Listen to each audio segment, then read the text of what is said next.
Hello mga kalakbay, magandang hapon sa lahat. At so andito na tayo no mga kalakbay at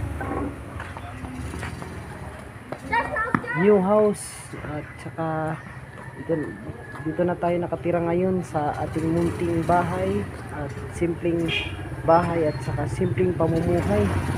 So dito kami nagre-rent ngayon mga kalakbay no. And, nagpapasalamat pala ako sa mga mabubuting tao na tumulong dito sa paghahakot no. So yan po mga kalakbay no, ikutin po, mag-ikot po tayo sa bahay namin. So ito lang po yung itsura ng bahay namin no, sobrang simple tsaka sobrang ganda, maliwalas na bahay no. So ayan po. Yan po, yun po yung papuntang sa likod nun, yun po yung papuntang kusina namin no. So hindi pa maayos talaga yung pagka-arrange ng aming mga bulak tsaka yung mga basura, hindi pa natapon no. So yan, pupunta na tayo no sa likod kung saan andun yung asawa natin no na nagbabalat ng kapayas at papaya kasi ito yung ulam namin ngayon no. Adubuhin namin yan. So yan po yung asawa ko, yan po yung ulam natin ngayon. So pasok tayo no. Pasensya naman no mga kalakbay, medyo makalat kasi wala pang maayos na paglalagyan ang aming mga gamit. Yan po no.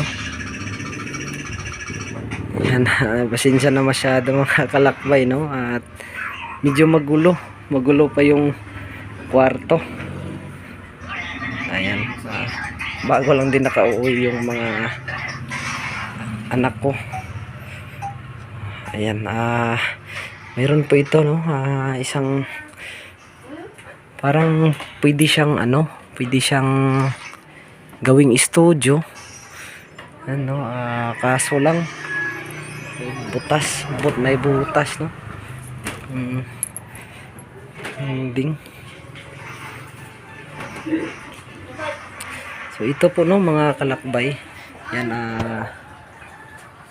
ito yung plano ko no mga kalakbay, na gawan ko ng studio dito, makaka-pera man. So yung patagawa ko ng studio dito,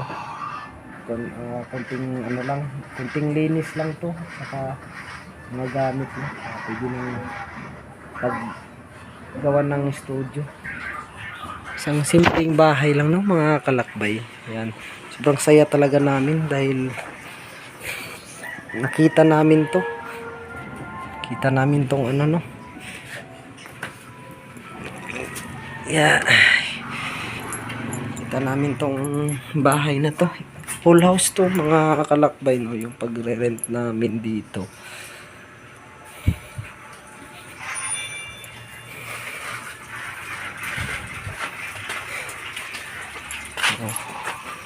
Pinaghanapan pa namin no ng mga madalagyan yung mga gamit namin.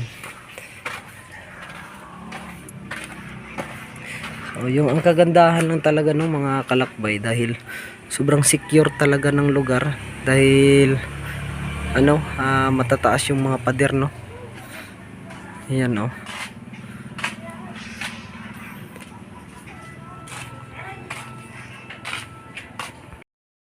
So ayan lang mga kalakbay no, at mag-update na lang tayo mga kalakbay dahil malapit na tayong mag-umpisa ulit sa pag-scout